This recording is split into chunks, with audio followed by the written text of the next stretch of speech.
Several minutes of commercial-free football starts now.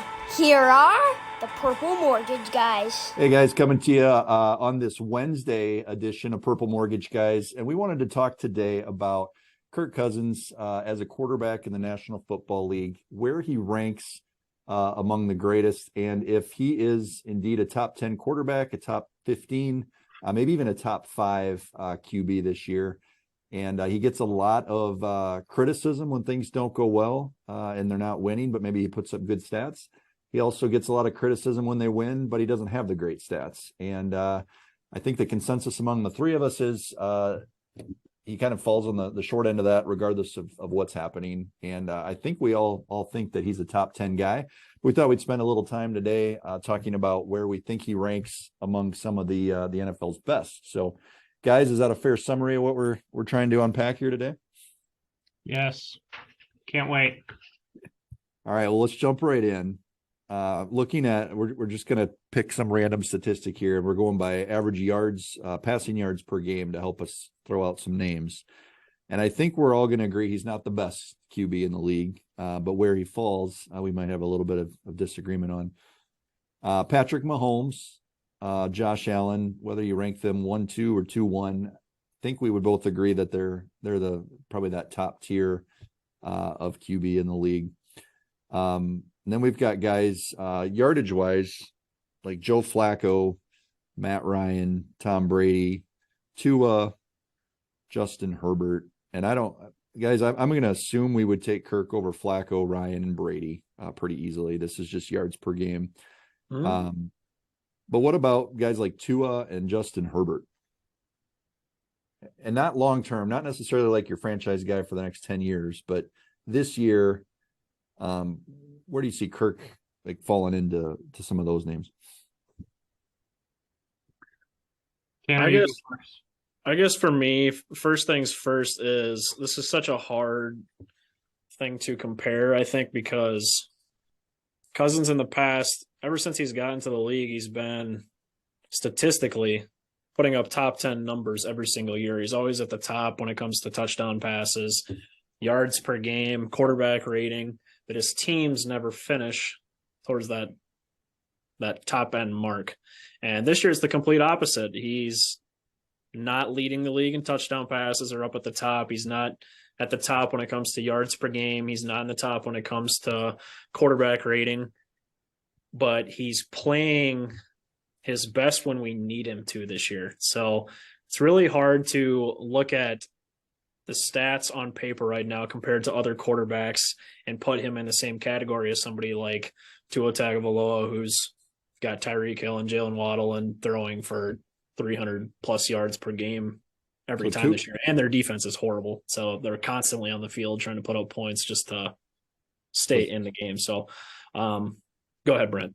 Tua's QB rating is actually the highest. He's at 115.9. And you got Jalen Hurts, Geno Smith, Patrick Mahomes, Joe Burrow, Jimmy Garoppolo, Josh Allen, round out your top 7. So I'm curious, guys, best QB in the league. Is it Mahomes? Is it Allen? Is it Hurts? Who do you guys think? It's Patrick Mahomes. I agree. Okay, so we got him at 1. Consensus there. Josh Allen at 2? That's consensus for me, yeah. And then we got... I think I would say I agree. Josh Allen is 2, but I just would really like to see where Joe Burrow's at with a different offensive line. Sure. So I feel like he could make a run for that 2 spot. So you got Burrow at 3. Is that fair? Yeah. For me. Do you agree with that, or do you have someone like Jalen Hurts at 3? I'll take Burrow. Burrow at 3. So we've got a consensus of the top 3. I don't think any of us think Kirk is in that conversation. I think Burrow partially brings that on himself. I think some of these quarterbacks don't get rid of the ball quick enough yet. But yeah, he's been pretty great. What about at 4 then? Who do you got there? This is where it starts to get tricky for me.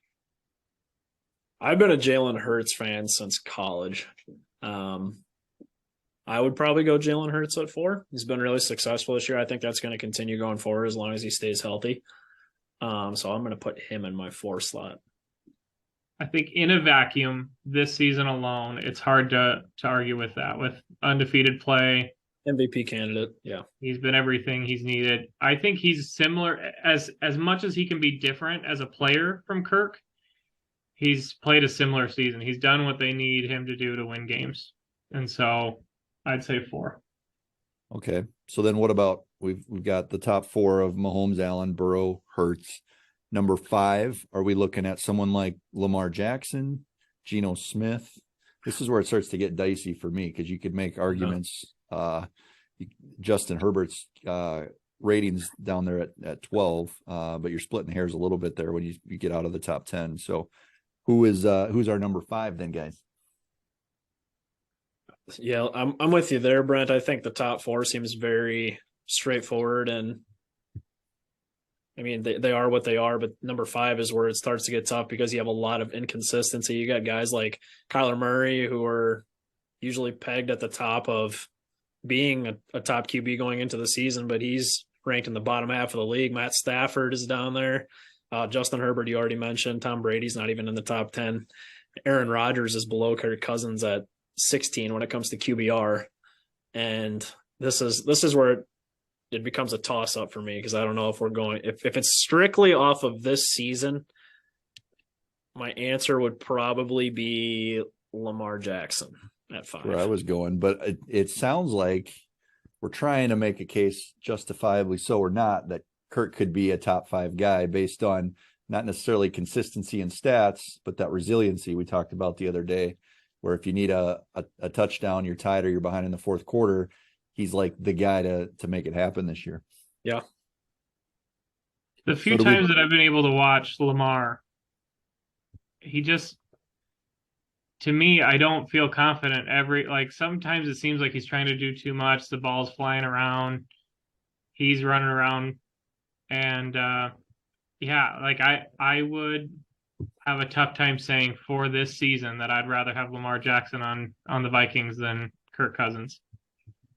Crazy. You're going to have to say that again because give me Kirk. Give you Kirk over Lamar. If I die, I die. Goose likes that. Goose likes that a lot.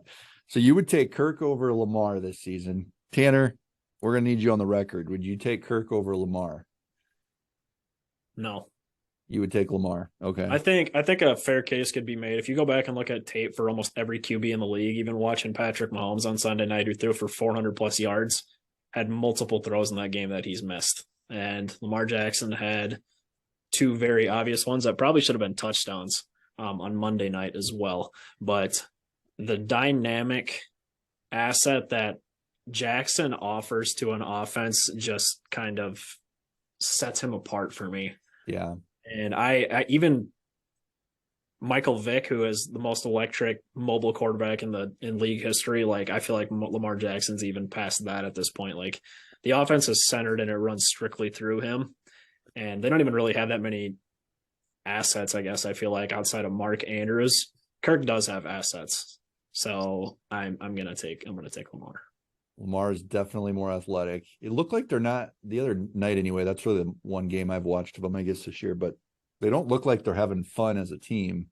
And I don't know if that's coming from Lamar. Like Kyler has that same vibe, I guess, that he puts out, that everything's just a grind. And it could have been all their injuries. They were playing with a pretty depleted team, but I feel like his contract issues are like hanging over the team a little bit. Could be. So this year, though, that's what we're talking about. Just this year, Goose would take Kirk. Tanner says Lamar. So what do we got after Lamar? Is there anyone else you would take in front of Kirk on your team this year, Tanner? So we're talking about guys like Geno, maybe Jimmy Garoppolo.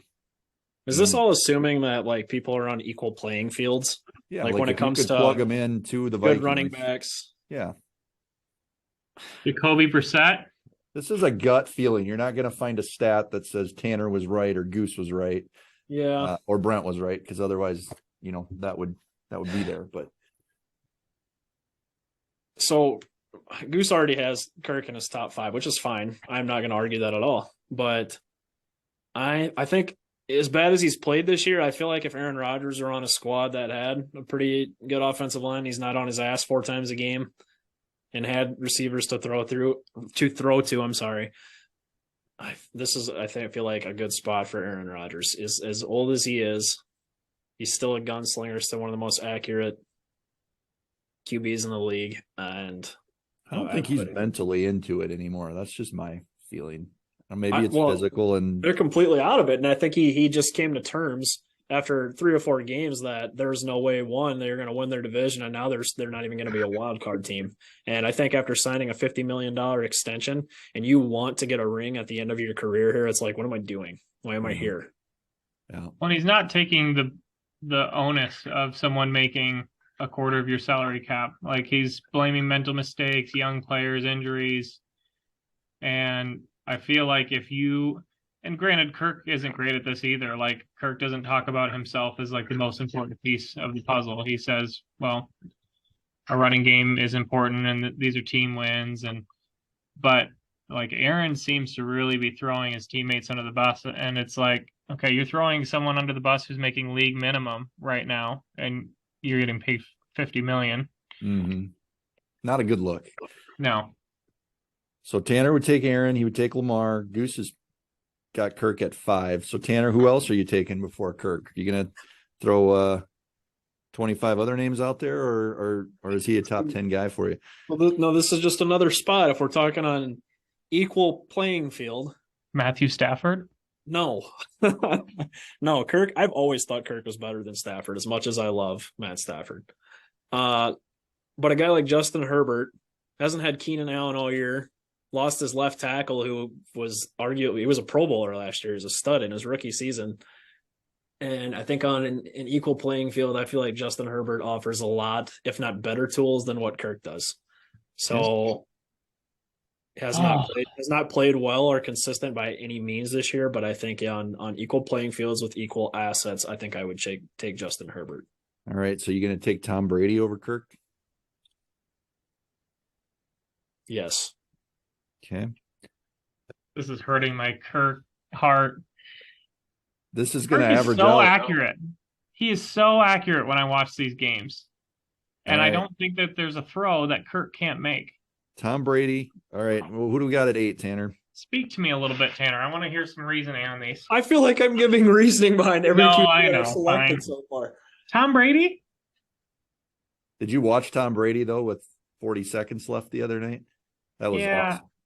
So for Brady, it's not a mechanics thing. I feel like Kirk has a stronger arm, probably more accurate than Brady at this point in his career. Definitely more athletic. But Brady has always just been on like a separate playing field from other QBs and separated himself from a lot of competition in the league when it comes to just reading defenses, pre-snap communications. He is like, there's a reason he's the greatest of all time, and there's a reason he's 45 years old and still issuing game-winning drives with limited assets on the field. So I think, but this is where I think I would halt though. So I think I'd slightly take Brady over Kirk at this point, and now I think I would take Kirk over. So you would take Brady due to the mental toughness and ability to just, like, Kirk might have more let me ask you guys athletic this. ability. Let me ask you guys this. Regardless of how inconsistent the Buccaneers have been this season, is that a team that you want to face in January? Compared to thinking of what my other options are going to be? I would play them over San Francisco in a heartbeat. Considering you're playing a playoff team, I'll take the Bucs. Yeah. So Tanner's they've looked horrible this year. Don't get me wrong. Yeah. But Brady in January is always going to scare me. I don't care if he's in a wheelchair. So you got Kirk at 8. Goose has Kirk at 5. We can't average that out to 6.5. So you guys are going to need to convince me to either go closer to the 5 or the 8. I could see an argument for 1 or 2 of those guys. The consensus is definitely he's a top 8 guy. That could be the headline here. And I know the national media wants to put him at 12 or 15 most times. I don't know. what's this going to be based on? Is it strictly stats? No, I don't think we think that. Is it strictly winning? No, because else we'd have them at number 2, I guess. I don't know, Tanner, give me a little bit more of a reasoning on someone like Aaron Rodgers. Our final statements Backside, yeah. I think when you look at a quarterback as a whole, like obviously stats don't lie, but at the end of the day, what separates the top QBs from the rest of the pack, and it's typically what those QBs do for their teams in moments when they need them the most, which Kirk has done this year. And I would say the same for almost all the QBs ahead of him, maybe except Justin Herbert, but he's still fairly early into his career, and I feel like he's kind of struggling this year a bit with like I said, limited assets. So it's for me what they do in the fourth quarter, the last 2 minutes. Does their team believe in them? Does that QB strike fear into opposing defenses? Which I feel like we're starting to come around to more and more of a narrative of opposing defenses, of people finally coming out and saying like, yeah, Kirk's the man. I mean, even Jonathan Allen, one of the best top defensive tackles in the league, came out and said, I think on Monday or Tuesday this week, like Kirk was on his ass almost all game. And he was giving him props for standing in the pocket, taking hits, and still making crucial and clutch throws in the fourth quarter. And that's kind of the thing I feel like Kirk has done throughout a majority of his career that really angers me with the national media. And nobody gives him any credit for that because he's always done that. But it's because of his primetime record and his playoff record is the reason he doesn't get credit that guys like Mahomes and Allen and Brady do. Here's what I think, 2 things that would help his narrative nationally. If he had a little bit more of that swagger that your number 1 QB does, like he owns the room, he owns the field, like this is going to happen. And then secondly, there's so many spots where there's inconsistencies, and that could be things that are out of his control, like the offensive line just deciding to take 2 quarters off and let everyone through, or it could just be the little things of, maybe being a little bit conservative when we have a lead. So if he could stay consistent and bury teams earlier, I think he would get that national narrative, and the Vikings as a team would probably pick that up as well. But when he gets pushed up against the wall, like when he took that shot and got the wind knocked out of him, that seemed to like wake him up, and it was game on from there on out. And that was pretty cool to watch unfold. But until he gets his back up against the wall, sometimes I think he gets a little conservative, and that along with that swagger, I think is why they don't necessarily see him as a top 5 guy. I think there's a couple things about Kirk that sometimes frustrates me, but it's the reason I think he's in the top 5. I think very few quarterbacks balance taking care of the ball and making a big play better than Kirk. We always are like, man, push the ball down the field, take some chances. But when that pick happens, it's like, okay, that stinks. Like we could have came over with points on that drive. Like he's got a very good balance of, it doesn't matter. We need to win the game. I need to make a play. So it frustrates the heck out of me, but I think it's what makes him such a good quarterback. I'm just pulling it up here. He's tied for fourth quarter comebacks and second in game-winning drives this year. And it seems like most of his competition is losing teams. So he's one of the few that are doing this in with a good record. And then we've had quite a few drives where we get down to the 2 or the 1 and punching in with Delvin. So he loses some touchdowns. We haven't really had any mop up garbage time games where Kirk's racking up the passing yards and against a prevent defense. So I just think he's a heady quarterback that can make all the throws when he needs to. Maybe I'd like him to take a risk here or there more, but otherwise I think he can make all the throws. The 2 guys that everyone puts on a pedestal, rightfully so, would be Josh Allen and Patrick Mahomes, right? Yeah. And if you watched the Chiefs-Titans game the other night, Mahomes went a huge stretch of the game. I don't remember how many series, but without moving the ball and without scoring, and they were up against a tough defense. But I think we don't think that way about these QBs. We see the highlights a lot of times, and we think they're scoring on every possession. So probably a little bit guilty of that when I think about Cousins versus those guys. But then Josh Allen, Matt Ryan's thrown the most picks so far in the 2022 season with 9. Josh Allen has 8. So Cousins has 6, which good or bad, it is what it is. But Josh Allen's not throwing touchdown passes and protecting the ball as well as maybe he should either. So I think they both have their faults. It's just a matter of how far down on that list is Kirk. And Goose says 5, Tanner says 8. I tend to agree with Tanner a little bit on the Tom Brady thing with the mental toughness. And if you need something, like he's like 2 steps ahead of everybody. It feels like he just might not be able to physically be able to perform all the time on the field. So I would probably put Kirk at 6, guys, which is right in the middle there. So I don't know if we agree on top 6. Tanner's going to say top 8, but regardless, that's a lot different than the narrative that's being pushed across the national stage. So if you need him, mental fortitude, 4 game-winning drives this year. Tom Brady, 2. I'm just thinking if we need that mental fortitude, but it's Monday night at 10:15 Central Time, are we feeling the same way, or are we even in that game? The best memory I have of Kirk getting the blame for a primetime game was a few years ago against the Rams on Thursday night. It was like an absolute shootout. And I remember Kirk had like 400 yards and I felt like he played lights out and our defense couldn't stop the Rams. And there was still a narrative of like, Kirk can't win it in primetime. And I'm like, holy smokes. Like some of this is brutal. Played on the Commanders for how long and wasn't a very good team. Like, I just don't know how much you can put that record on him. Well, you know what, guys? The beautiful thing about this conversation is it's recorded. We're in the early stages of Kirkvember.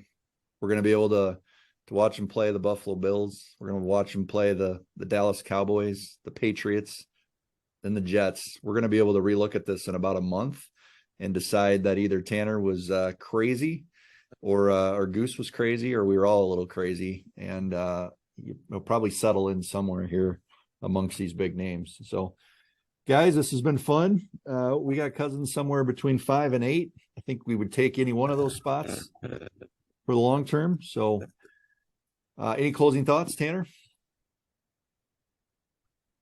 I just want to see Cousins go really far in the playoffs this year and shut up the national media. I'm just tired of it. Max Kellerman's a douche. I would love to see the next 2 weeks. There's a huge opportunity there because I don't think the expectation is actually that we probably win. For sure don't win both of them. But if we would, it's going to be a whole different narrative coming out of that, especially if that Cowboys game is a game of the week, the late window game next weekend. So, boy, that plane home is going to turn into like Snoop Dogg's soul plane if we win in Buffalo. If we win in Buffalo, we're going to see. If we win in Buffalo, but Josh Allen doesn't play, is it another one of those asterisks where it just doesn't matter? But when you start getting 9-1, 10-1, then you caught some breaks and you capitalized on them. So Vikings teams in years past, I think it'd be like, man, we didn't even win the game that we were supposed to win against. Was it Matt Moore when we played the Chiefs that one year and still lost? That was brutal. You got to take advantage of the breaks you get. I agree. Well, there you have it, guys. Kirk's a top 10 guy for sure. Maybe top 5, depending on who you ask. Have a great week, everybody. We'll come back to you again for the Buffalo preview.